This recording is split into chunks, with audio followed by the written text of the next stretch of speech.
Cool. Welcome. So this is the crossword puzzle onboarding initiation hazing. And we have a special little chapter here where this is a little bit of an alpha leak. If you look on this screen that I'm about to share, it will show some work that is in progress that hasn't been quite merged yet, but this is going to be built out to be a guide that will go over all of this stuff.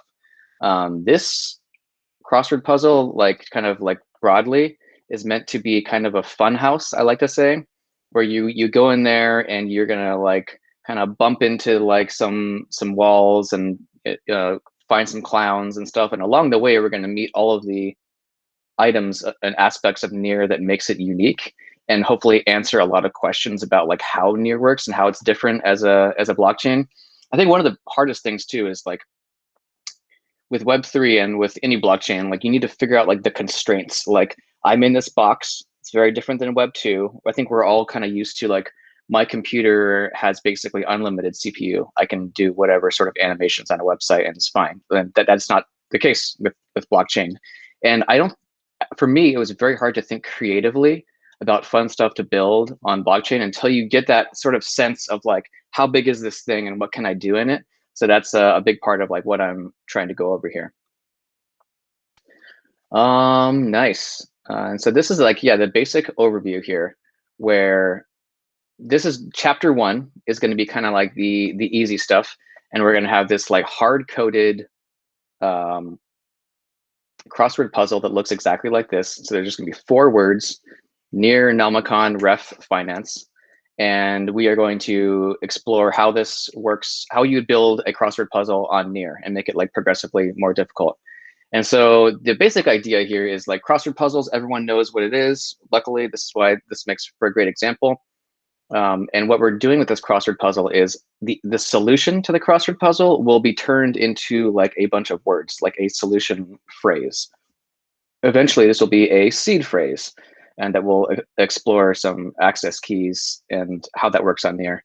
So the basic heuristic or rule is if you have a crossword puzzle like this, you go up in numbers, so 1, 2, 3. If there is an across, you do the across first, and then if there's a down, then you do down. So this would be Near, Nomicon, 2, Ref, 3, Finance, as you can see right here. So that's just the general gist. Maybe we won't spend as much time here, but we're going to be using a CLI, Near CLI, and we're going to, well, someone else who comes to this tutorial, we won't spend that much time going over it. All of the instructions on how to set up Rust. This will work on Windows, any sort of OS that you have. Then we will clone a kind of skeleton smart contract that's really easy, and kind of go from there. So this is maybe this is more of an alpha leak to the guide that is coming. But to kind of keep it on time, maybe I will actually jump back into the official presentation here and do this again with my presentation mode. I think this is the 6th time I've given this, which is kind of cool. Okay, cool. So yeah, this is onboarding. It's great for documentation. And the idea is we're going to build a crossword puzzle where the first person to solve it gets some amount of Near. We'll say 10 Near, which is worth a lot more than when I wrote this 5 months ago or something. And so what we're going to do is go through this as if the very first iteration is just a literal piece of paper. We're not going to have a front end, nothing. It's going to be a piece of paper. Someone printed out dead trees, gives it to you. You're going to solve this crossword puzzle, use a CLI, and if you're the first person to solve it, boom, you get paid. And then we'll go over how you can iterate on this. We're going to start with what it is from the player's perspective. Player, I mean person solving the crossword puzzle. Then we'll look at what happened behind the scenes, who wrote the smart contract, how did they write it. And actually, this is not even going to show us how to write it. This is to teach how you would think about writing this smart contract. So yeah, here we go again, where we have this sort of a little bit more complex example, and it follows the same rules. Increasing numbers, across, before, down. And so in this case, this is the seed phrase that we're going to like come up with. So if this is a piece of paper, then the next step is to install near CLI. This is a command line interface, and there's instructions on that. Here is a command with near CLI where you generate a key. So this is basically saying near, give me a key for the account like v0.crossword.puzzle.near. And we'll get over, or we'll go over what that means. There's a whole bunch of periods. It's a really interesting kind of account name. We'll go over sub-accounts, all that stuff later. The next argument is seed phrase, and then you just straight up put in that solution. And then near CLI will spit out this public key and say, hey, I created something for you. So a key pair is created. All right, so what are keys at near? There are 3 different kinds of keys. There is like a file, like an actual like file on your computer, typically like a JSON file. You also have browser local storage and just straight up computer memory if you want it to be like that.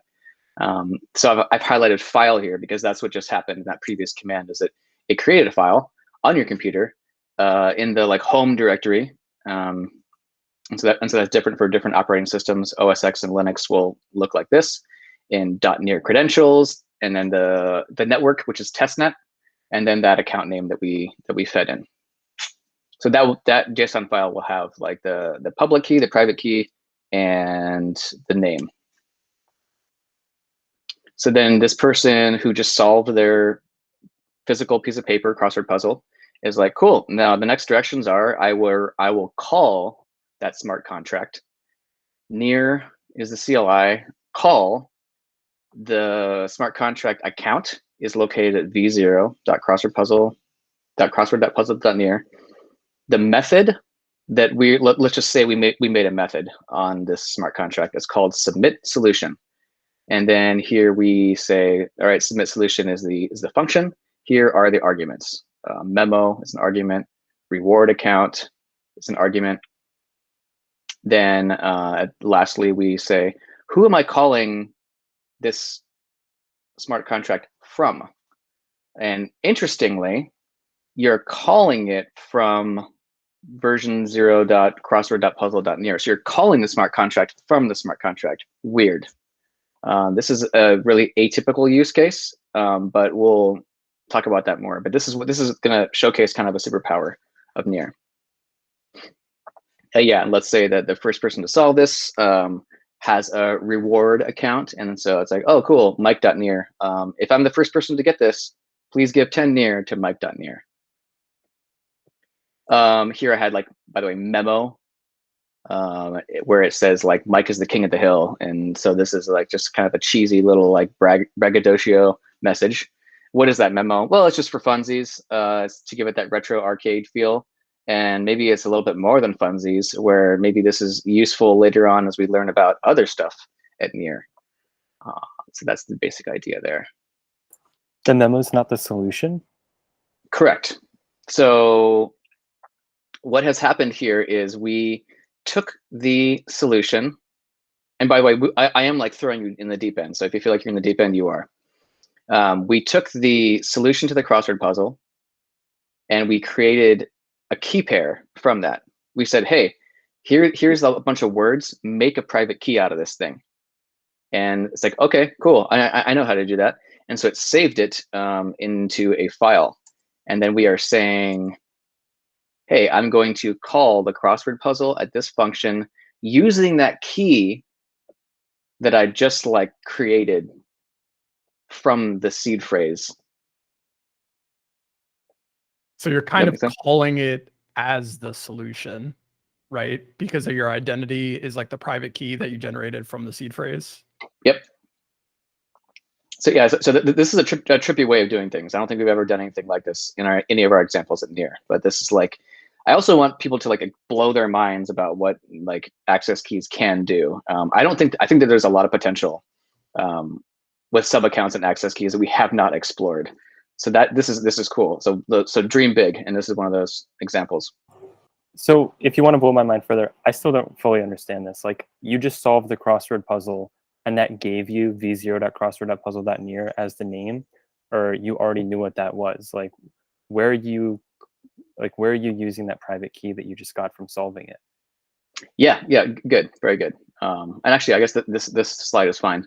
So when we created that file, and then on the CLI, you say, hey, by the way, I'm calling this function on the smart contract from v0.crossword.puzzle.near. Then it looks for that directory, that looks for that JSON file from there. And so, and maybe the missing piece here, and this is great feedback for this presentation, is like, as you printed out the dead trees crossword puzzle, there was instructions saying, first solve this with pen and paper, then you're going to run this exact command and make sure that you have a really good bragging message, and make sure that you include your account right here.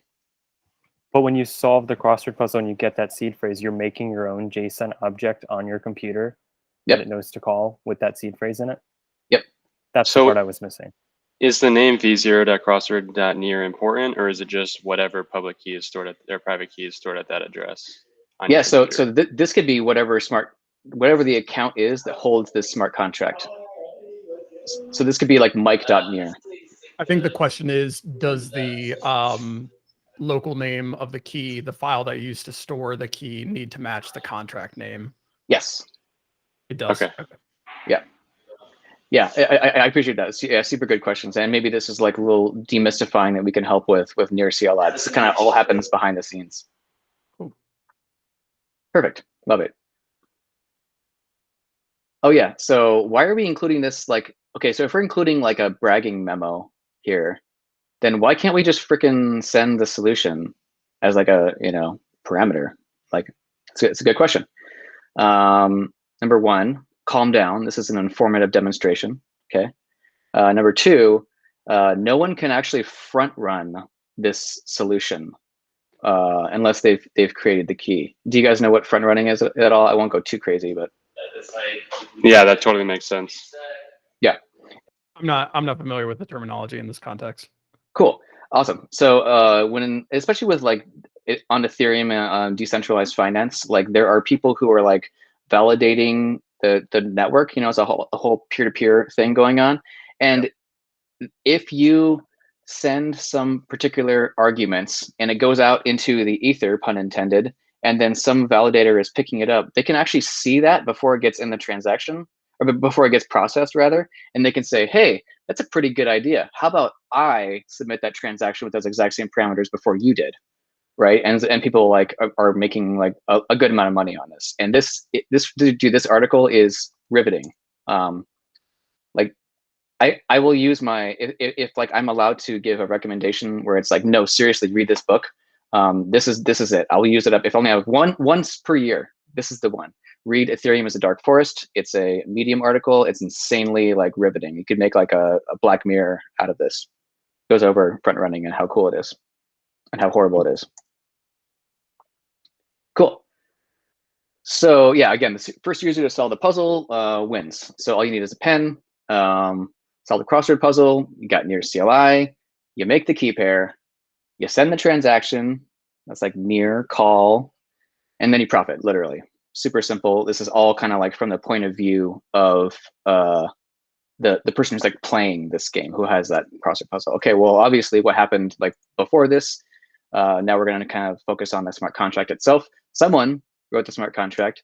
Someone, maybe the same person, crafted a puzzle and the answers. And another final requirement, there's at least 10 near to pay out person who wins.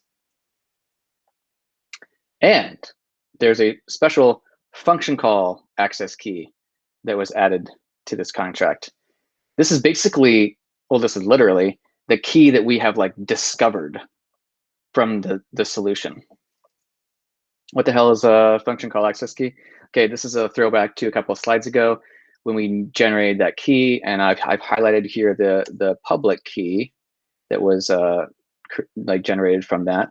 And then the second one that just popped up, this is another near CLI command where you say, hey, Mr. Blockchain, please show me all the keys on this account, because an account can have multiple keys. And you can see, boom, like these match. And there are exactly 2 kinds of keys, function call, and full access key. On function call, you can have these method names. And so this basically means like if I have this key, all I can do is call the receiver ID, v0.crossword.puzzle.testnet, only that method.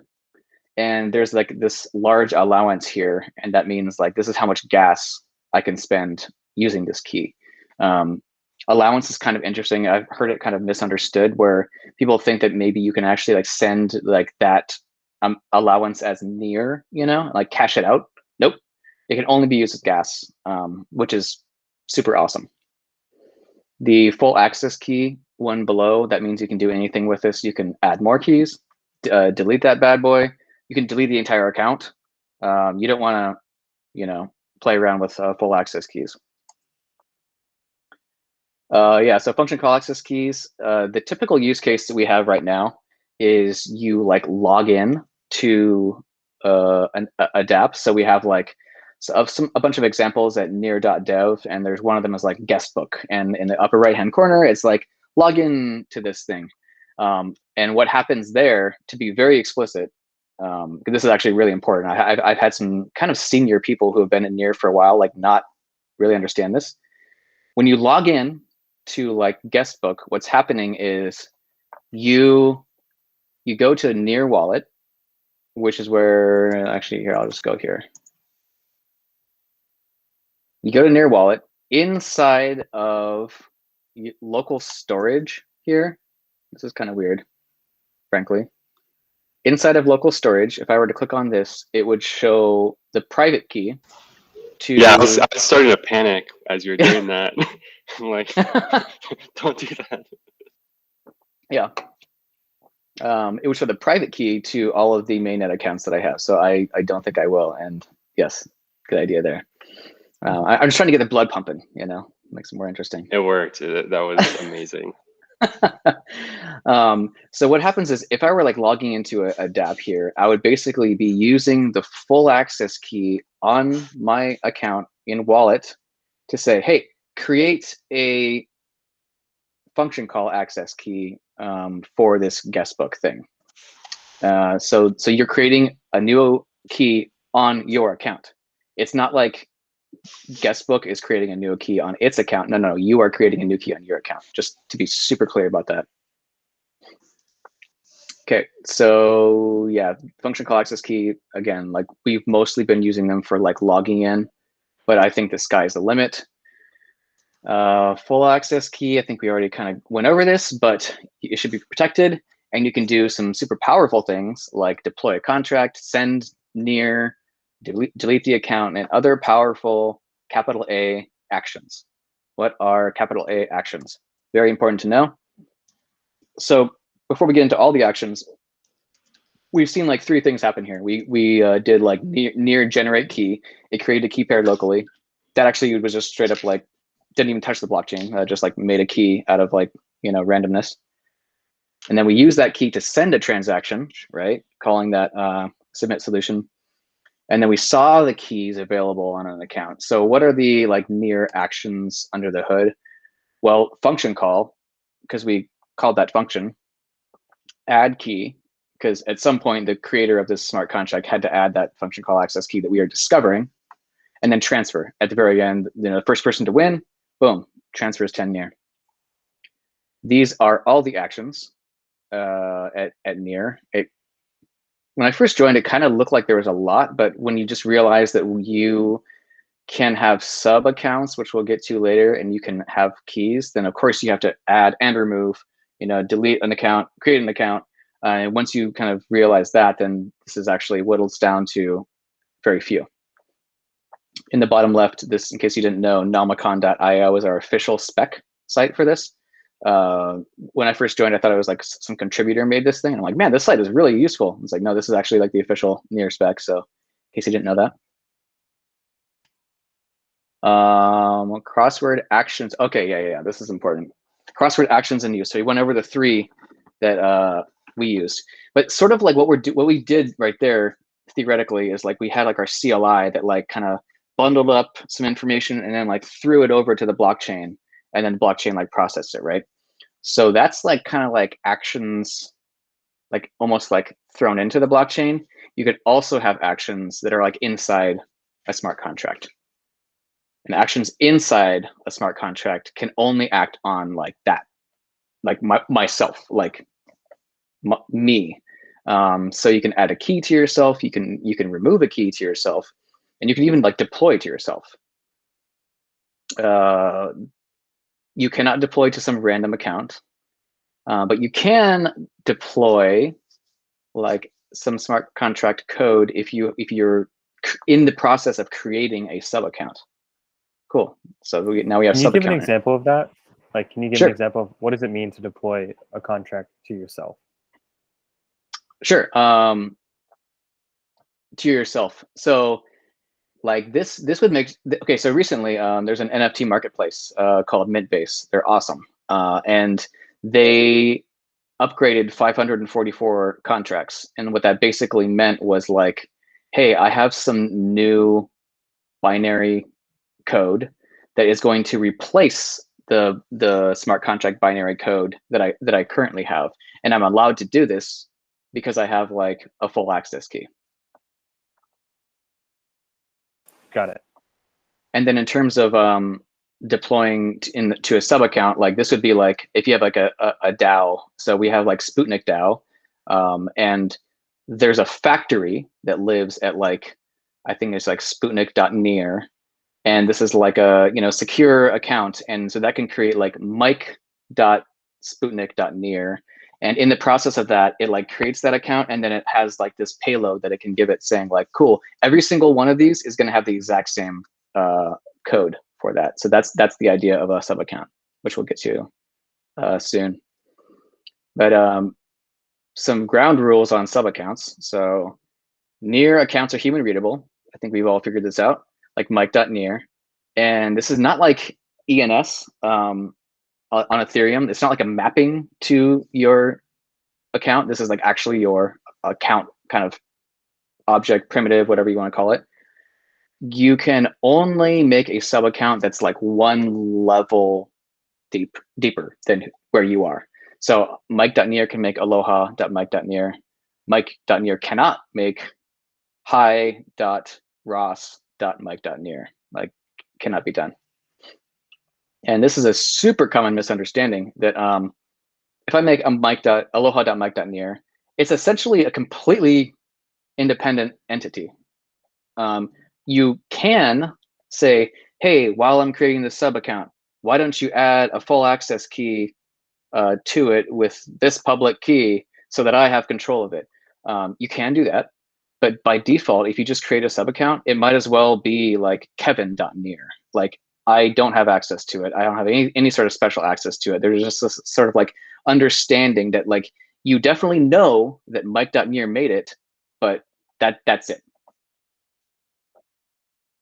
In the making process, are you giving access to someone else right away? Like, is this like, okay. Or yeah, so like if I were to make like if I were to go on the CLI right now and do near create dash account aloha.mike.near, and then have like from the master account Mike.near, it would create an account and it would have zero relation to Mike.near. Mike.near can't do anything special with it. Gotcha. But it would have a new seed phrase, and you'd see that new seed phrase, and it would just be a separate account. Yep. And this is from that earlier slide, throwback from 30 seconds ago. However, an account can deploy during the creation of a sub account. And so this is actually leading to our next topic of like batch actions, capital A actions. Really commonly, this is like you create a sub account, deploy a smart contract to it, and then you make a function call. This happens all the time. And hey, we finally get to look at code. So this is Rust. Looks scary at first, but it's not. Seriously, like since we're all mammals and humanoids, like all you need is like pattern recognition and you can write Rust smart contracts. Like all the scary stuff is like taken care of by people who wrote the SDK. And I mean that.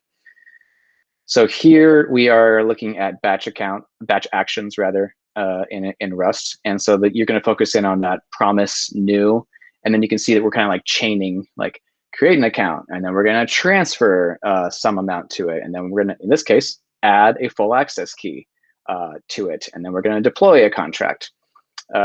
Very typically, you will see after a deploy contract, maybe it'll be like dot function call new, so it'll like call the like initialization method on that smart contract.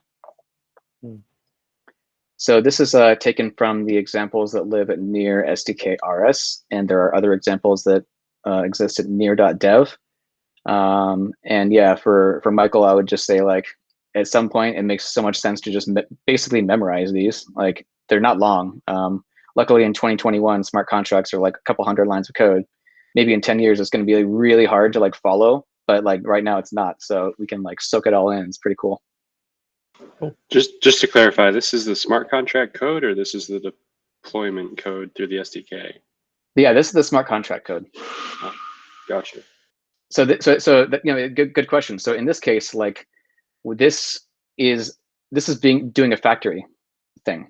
Like this is like status message.near is creating Caleb.status message.near, and it's going to be using this code that it has right here that's actually like on the chain. Like this WASM, this binary part is like in the smart contract. Okay. Yeah, it's just really interesting from my side, like people who know Solidity trying to look at this. You know, the way I learned Solidity was just reading other people's contracts, and you're saying to do the exact same thing. Find the patterns, write your own based off of what other people have already done.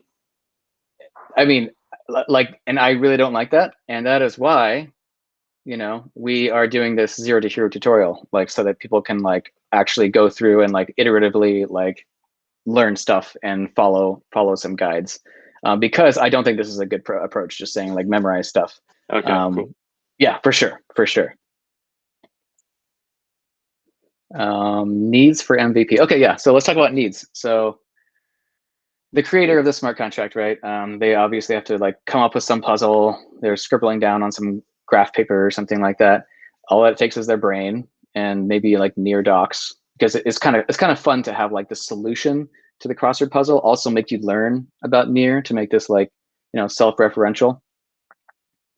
And then deploy a contract uses near CLI, add a key near CLI, all this kind of stuff. Check. Okay, cool. So that's from the creator side, and then the player needs to solve the crossword puzzle, which is just that sheet of paper, their brain, and near docs. Create a key, submit an answer. Is there anything that I missed? Spoiler, there is. The thing that we haven't taken into account is like, if you are the first person to solve it, you say, hey, by the way, send this reward to Mike.near. So that reward account happens. So we're basically, so the player does have to actually have a near account. Like not bad, not horrible, but like that's kind of a restriction.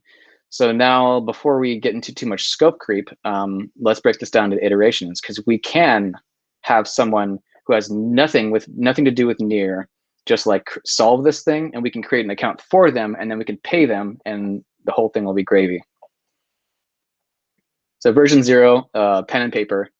They just need a computer with internet, and presumably they can install a near CLI. They have like Node.js, and they need an existing near account. What's even better? Version 1, they can create an account and send the reward to it. So they just need a sheet of paper and computer with internet. Some people love the CLI, some people don't. And so version 2 might be like, let's just have a freaking front end that like does this for us. And then you just need a computer with internet, and you can like throw that pen in the garbage. So these are the things that we're like looking at, like approaching. Okay, back to version 0. Again, we need 10 near, so homie can get paid. You need to the smart contract needs to contain this function that we sort of just made up that's going to be called submit_solution. That checks the signer's public key. Hint, this is what it looks like. Env signer account PK, public key. So this is like, Caleb, it sounds like you got some Solidity experience. So like message.sender, like this is like env is like message. Yeah, sweet. And then we're going to store the memo on chain somewhere. So we're going to say like Mike.near stored this. Well, actually, we won't even know that. We will say this puzzle was solved by someone who had this bragging message of this memo, right? Because it doesn't even know it's Mike.near necessarily. If you're, anyway, you get it. At the end, the winner will get transferred 10 near. What the hell does that look like? Hint, this looks exactly like this. Promise, new, whatever, Mike.near, transfer 10. Pretty darn simple. Version 1, where the user doesn't need a mainnet account. This is where it gets fun. So the contract now needs to be able to create a new account. And this is not a sub account. Like someone should be able to solve this and like say, cool, I won. I would like to register Caleb.near. And if it's available, we can actually like make that, which is dope. Can I ask you a question? Yeah. So you can make a sub account. You can make a brand new account. What is the advantage to making a sub account if it is just a brand new account? Is it the fact that you can run the functions on it that you can't run if you're creating a brand new account? Or why would you ever want a sub account as opposed to a brand new account?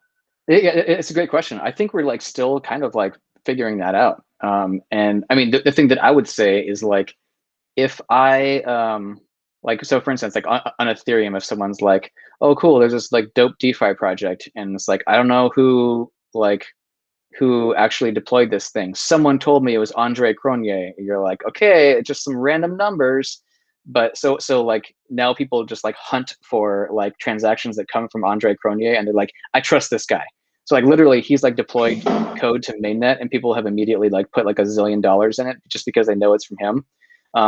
And then he's like, hey, I didn't tell anyone to like, I'm playing around, and people got all pissed off. So like I tell that story just because like people are looking for reasons to trust something. And so if it's like Andre Cronje.near and you're going to be doing something on DeFi, you can easily see like the only person who could have created this, it was Andre Cronje, unless someone's like discovered his, private key. So you can only create sub it's a accounts signature for your main account. No one else can. Yep. And so, yeah, this is like perfectly bleeding into like this slide and the next slide, because when I say, hey, we can create a whole new account, not a sub account, a whole new account, accounts are accounts. So when I say like not a sub account, you can make Caleb.near. What I'm actually talking about is I'm gonna say, hey, Mr. Account called near, can you create a sub account called Caleb.near for me? And it'll be like, sweet. I can do that because I have a smart contract deployed to me. So technically, like all we're doing is requesting a sub account from the contract deployed to the account near. Does that make sense? Yes. So we are going to make a cross contract call to the top level account. So on testnet, there is actually an account called testnet, and there's actually an account called near. And I thought that they were kind of like special or like baked in. They're just like accounts. Like they may have some, extra information in the Genesis config being like, hey, this is like an important one or something. But yeah, at the end of the day, they're just accounts. So last thing is kind of the most important bullet point here. We need to figure out what happens if like Caleb.near is already taken, right?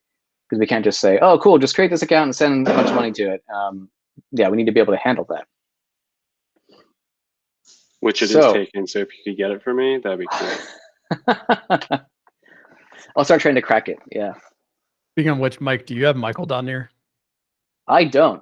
I wonder if it's taken. Here, let's do that. I don't even have Ross.near. Yeah, it is. I got Michael Peter, which it's like the first platform I've ever gotten Michael Peter on, so I was pretty psyched about that. I actually created one with like a username that I usually use, and then like 2 days later, I was like, actually, my name might just be available, and it was for the first time ever.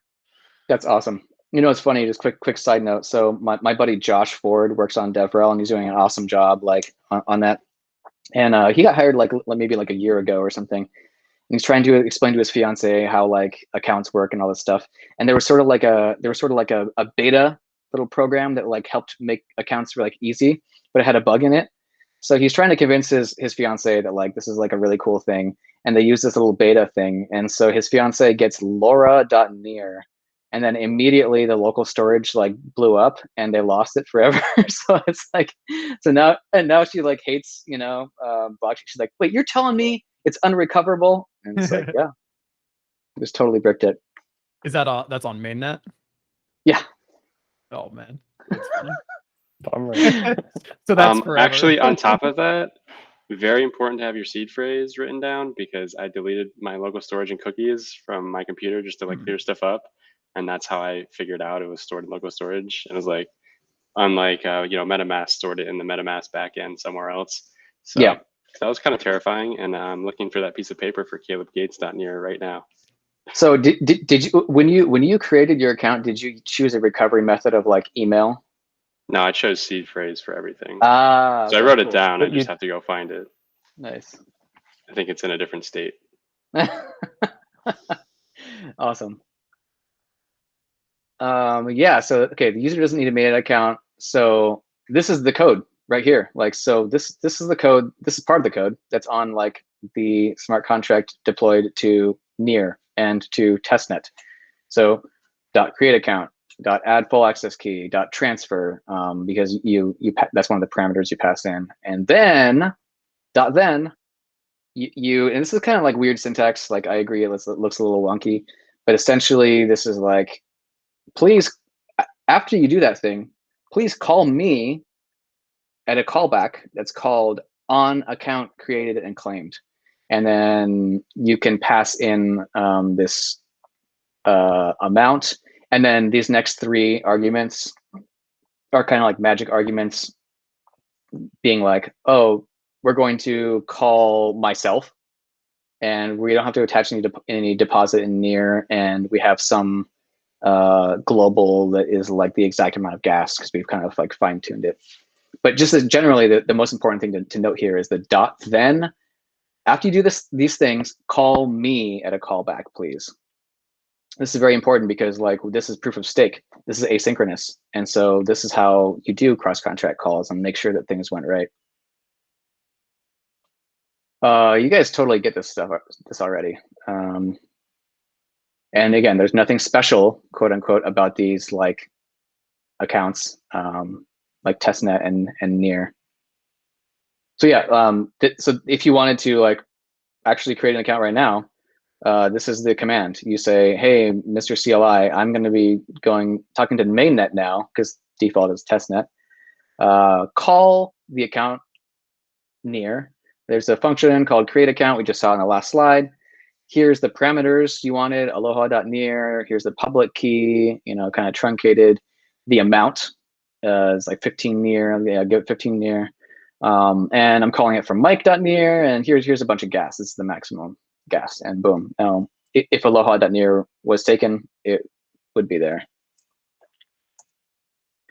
Okay, so we just talked about promises and like the then stuff. This is super important. Promises in Rust are totally different than, well, they're different than JavaScript. So JavaScript, here we go. The highlighted thing here, let values equal await. And then this stuff is like in the background, kind of like fetching whatever. I've seen people try to do this, and that's not how it works. So this is the wrong way, where you say like in Rust, let's say let creation result equal, something or other, and then you're almost like waiting for it to like finish. But like smart contracts don't work like that. Like as soon as you do a transaction, it like spins up the smart contract, and then it's just gonna like bring it back down. So it's not like a smart contract spins up and like waits for stuff to happen before spinning down. This is just like not how it works. The way it does work is what we talked about with callbacks. So, create an account, then call me at this callback called on account created, and boom, now here's the on account created. And then there's some other stuff that you can say, being like, hey, yo, how did that promise go? Was it successful? Did it fail? Did it return something? Because if it returns something, I'm expecting it to be like a U8 or a string, and I can now parse that or whatever. So this is like, I think, the most important slide, period. Like you need to think in like asynchronous terms for this like sharded blockchain. And then also this is like not extremely as valuable, but like in JavaScript, you can say like .then, if any of them fail, then the rest of them fail. That's not the case actually with Rust. I don't know why I have this slide here, and this is like overkill. You may chain multiple .then calls, but when that method finishes, all of the promises will, all of the .thens will actually get executed. So you can use this as like a try catch finally kind of thing, or just kind of know that like you shouldn't expect that execution will fail if one of the .thens fails. Yeah. So, and why are we talking about this? Oh yeah, because we need to figure out what happens if we try to create Caleb.near and can't. And then this is just like, I feel like we've talked a lot about philosophy and stuff, but like, what the hell does a smart contract look like? Here's a simple one, fits pretty easily. Let's just like break it down mentally, because I know that helped me a lot. You got some imports at the top, whatever. Your IDE is usually going to add these automatically. Like you just start typing stuff and it's like, yeah, I'll add that. Then you got your contract fields and methods. I don't know if you guys did CS in college or anything, but this is a throwback to structs. Everything in Rust is a struct, which is weird to me, like super weird. I'm like, wait, where's the class? It's like, no, there's no class actually. So you have a struct and then you like implement methods on that struct. That's how everything works in Rust. That's kind of like that whole section there. And then you got your unit tests. So just mentally think of it as like, that's kind of like the pattern. There's this Rust book. I think if you just Google like Rust book, it goes to this awesome guide. Chapters 1 through 11 are probably like good enough. I would say like these chapters are like, 1 page, 1.5 pages. Can you hear my dog? No. Okay. Yeah, like you could time box like 45 minutes to like get up to speed with Rust. Like this is not like a huge lift. So as you read this book and get like up to date, there's one thing that's like kind of interesting here, where like, and a good way to explore this is the memo, right? So let's say we had like 10 crossword puzzles, and like the first one has the bragging message from Caleb, the second one has a bragging message from Ross, blah blah. So you want to have like a map where it's like someone who solved this puzzle had this bragging message. So you're gonna need to have like a key value kind of thing. If you're following along in this Rust book, it's going to say, oh, cool, we got a solution for you. It's called hash map. This is exactly what it looks like from there. But if you have like, 10,000 crossword puzzles, this thing really takes off. And, hopefully that happens when with me and Ross here and there. Then you don't want to use this hash map, like, because this is like a standard collection for Rust. And this is mentioned in the documentation for our SDK, but it will load the entire hash map every single time you try to like get something from it, if you're using the standard Rust thing that they're telling you to do in this book. So really what you want to do is use these specialized collections. And this is a way where you can have a collection similar to a hash map, but it only talks to like the ones and zeros on the hard drive of the validator when it needs to. Currently, this is the set of collections. You'll see that there's some like iterable ones. Tree map, for instance, is something I remember learning about in computer science and forgot about until I started working at Near, but it like reshuffles itself. If you don't need to iterate or say like, give me the first 10, give me the 10 through 20. If you don't need that, then you can do this non-iterable implementation that's like extremely efficient. And so this all comes down to like gas costs and like storage costs and whatnot. So this is one of those things where you kind of it depends on what you're doing. But as a rule of thumb, I would say like if you're thinking about using hash map, you probably want to use one of these collections. Like unless it's like, I know that this is going to be like whatever, like a soccer team or something. It's not going to have like 50,000 entries. It's going to be like, it's only going to be capped at some amount or whatever. Nice. Unit tests. I kind of feel like blowing through this a little bit, but basically unit tests are, actually no. Unit tests are useful for a couple of reasons. So if you follow that Rust book, it's going to give you all these instructions to do your hello world application. And it's going to say, hey, write this code, and then on your terminal, type cargo run. And then it's going to like run this code. Because you have like, similar to like, you know, C++ or something, you have like an entry point, you have like a main function, and it finds that and it starts running stuff. Smart contracts aren't that. There is no entry point. It is technically like a Rust library. So you can't do like cargo run on this thing. So this is actually a part of the guide that I've written out here is, yeah. So I think that this is actually really useful to have like almost like helper unit tests, where if you just want to kind of run something real quick that uses your smart contract, you can just write a unit test that will do something. Like this is kind of how you can work around the fact that you can't just cargo run. So in this case, in this example, I'm like, I just kind of want to use like some functions and get like a hash and then print it out. Well, pretty easy to do here. You don't have to like build the contract, deploy it to testnet, then call the function, then see what happens. You can just do a unit test. So that's kind of like a cheesy way of doing that. And then of course there's real unit tests where you truly like run something and expect that this either fails or succeeds based on, you know, whatever your criteria is.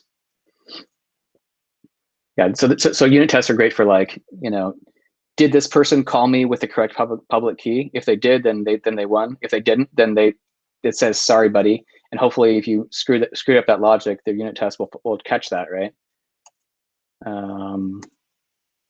This is just going to show that unit tests are pretty limited. Like this is all that we're kind of tracking here, and it's okay, but it like there's no way to have a unit test that says, hey, does that winner now have 10 more near? Because the like, what's it called, predecessor account, let's say, like is just a string. It's not like an actual like object. Before we get too far out, actually, this is a common misunderstanding.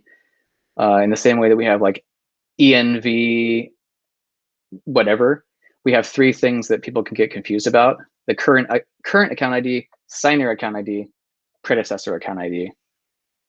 Current account ID is like me. So if I'm in a smart contract, and we used this before for the callback, right? We said like, hey, call me. We use that. Signer account, predecessor account. Just rule of thumb, you're very commonly going to want to use predecessor, which means who just called me, right there.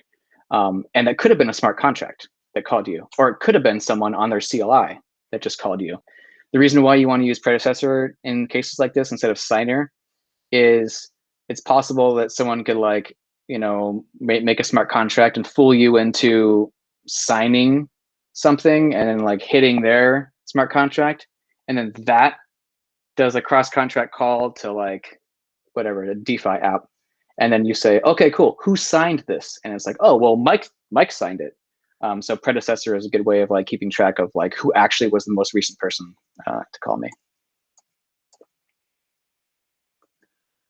I will actually blow through this, but like I just mentioned, there's limitations with unit tests where you can't tell if Mike.near actually has 10 more near. So we had this thing called simulation tests that's getting replaced with sandbox testing. And this is how you actually test cross-contract calls. You cannot test cross-contract calls with simple unit tests. So if you're trying to write a unit test that does that, realize that's not the right avenue, and there is a solution. I see that there's just like a few more minutes, and I will just say like the last part of this is a front end. And actually, hold on. How about a temperature check? How are people feeling? Do you have questions or holding in, or? I've asked Cool. all my questions. Yeah, Awesome. I'm feeling good. Cool. Yeah, I'm feeling good. Beautiful. I think this last part is the most interesting. So yeah, I think my throat's already getting tired, so your brains are already tired too. But this is like pretty cool, and this is the vision. And maybe this is probably Ross, where your questions that you had following up, this will all get cleared up right here. So like let's start thinking about what we designed this front end to look like. Okay, well, you know, we can have like a login button, but then actually we can create like an account for someone. So maybe we need this like, you know, little radio buttons here. Okay, well then actually if they click on that, then we need to say like, okay, which account do you want to create? And then say, okay, well okay, it's already taken, shoot, okay, let's try this one. No, it's already taken. And this person is wasting valuable crossword puzzle solving time, right? Like, so that's like just not good. Can we do better? Yes, we can, says Bob the Builder. And here is the front end. Let's just have this. Can we just straight up have a front end that's only like the crossword puzzle? You don't need anything else? The answer is yes. And you can like press one button, and if you solve it, the very last key that you solve, it will like reserve your spot, and then we can go through the rest of the fields that we just got rid of. That would be dope. You don't need anything. You don't need to have heard about Near. All you need to do is just go to this website. And so like, let's say you're the first person. It interacts with a smart contract, and then it says, cool, I've reserved your spot. No one else is allowed to get that 10 Near, but I'm gonna need some more information from you. Do you have an existing mainnet? And then this whole wizard happens, and then they have like, time to come up with a really clever bragging message and all that like important stuff. So this is the vision. I don't think you can do this on other blockchains. Like, this is pretty cool. The keys on Near. So what are we going to do? We're going to use the browser local storage key pair. So importantly, what would happen is when the person loads this crossword puzzle front end for the very first time, it looks to see in local storage. It says, hey, have you created a super random key? No? Okay, we'll create one right now. And we're just going to keep it there. Here's how it works. So on chain, we have that blue key, which is that function call access key, which is derived from the key seed phrase that is the solution to the crossword puzzle, right?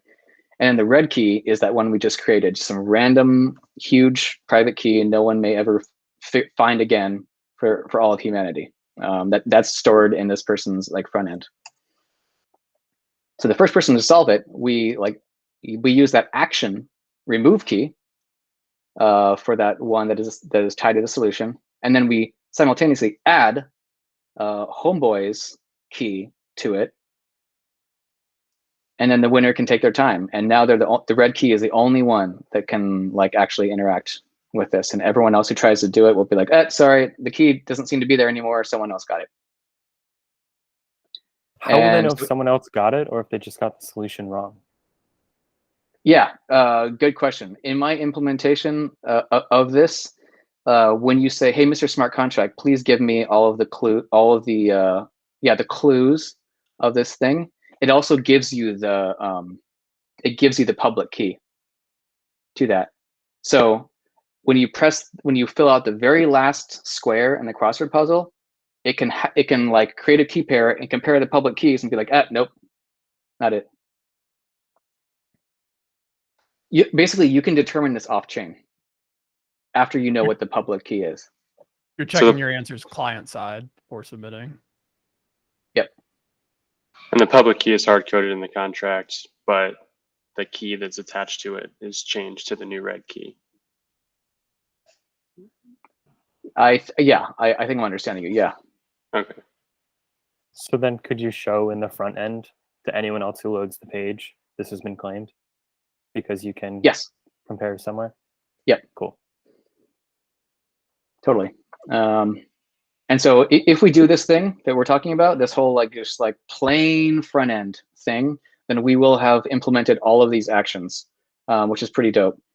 And the only like one of the ones too, like in the middle here, stake, like you'll almost never use this. This is for validators who have like millions of dollars, and soon when validation changes, it will be lower, but you're almost never going to use stake.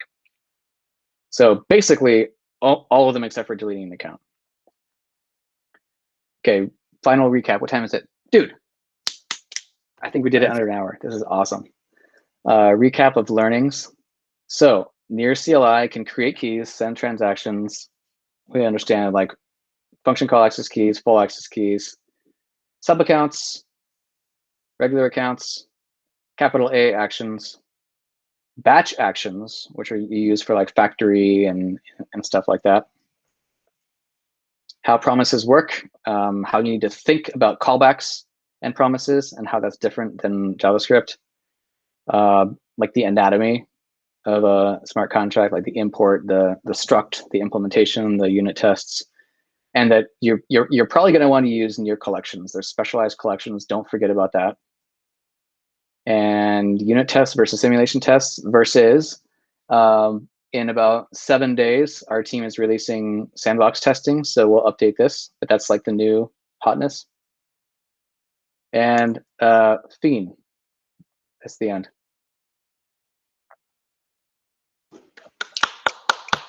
Nice.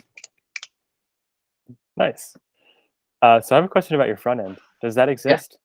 How can I help you make that exist? Yeah, thanks. I really appreciate that. Where is this? I may have to fiddle, but let's see here. I do have a front end. Okay, well yeah, it might be hard for me to multitask because I have a Y chromosome, but like I do have this working except for the last part where you create a new account on like testnet, like and that's going to be like 25 lines of code. It's going to be like super easy. Yeah, it is alive, and I would like to start doing this like immediately. And I think some folks in Lisbon have said they'd like to just give it out to some people, and so I'm super jazzed about this. And as I talked to Ross, like I think the coolest thing about this is like your solution, like your answers can be like stuff about near. So you like learn about near, and then you like have these answers, and you get paid to learn about near. It's almost like Coinbase Earn written on near, paid in near. There's a tutorial that shows you how to build on near. It's like this weird self-referential snake eating its tail. Awesome goodness. So that's like the huge vision that I have here. Yeah, the one thing I'm still Go ahead. The one thing I'm still figuring out is if there's only one winner, how do you get everybody else to continue to want to learn even after the one person's won? So how do you get it not gamed, but how do you incentivize multiple people? Still Totally. about Yeah. That. Yeah. So the implementation I have is like not one hard-coded puzzle, but like there's going to be like an owner who can submit a new puzzle. So you have like a map, you have like a whole bunch of puzzles. And I mean, I think what's been working really well in crypto is stuff like mirror.xyz, where they're like, hey, every Wednesday at noon Pacific time, we're going to open this thing up for, yeah. Totally, and make it harder and harder and have more people do it. And there's one big jackpot winner. I have to go right now. This was awesome. Cool. Thank you. Yeah. Awesome. So for the reward, theoretically, couldn't you also, I'm not saying it's a better way to do it, but just kind of thinking through the technologies I know of the chain, couldn't you generate a link drop as a reward, because that is allowed to go into an existing account or walk them through the account creation? Yeah, I mean, I think that I think that the thing that we're doing is basically identical to a link drop. And if we're thinking about the same thing, I think that the code inside of link drop is actually that pretty much the same. That thing. Yeah. Interesting. Awesome. Thank you, Mike. I got to drop too. Cool. Yeah. Thanks for coming, Caleb. That was a really fun surprise to see you, RSVP. Nice meeting you. Yeah, you too. I got a lot out of it, and I look forward to sharing this video when it's posted. Awesome. Right, thanks. Bye. Yeah. Thanks, man. Hopefully that made sense, and always open for like questions. Yeah, I'm pretty psyched about this, and I think that this could be a cool tool for learning. And yeah, hopefully you have a better sense of like fun stuff that we can build, because like, yeah, I'm excited about building things like this, and hopefully you are too. No, I definitely agree. I think that explained a lot of the concepts really well. I'm excited to go like spend some time digging through the code a little bit more slowly and in depth. So that was cool though. I really appreciate it. I feel like I have a much better understanding of it all. Sweet. Well, thanks a lot, man. Yep. Have a good one. See ya.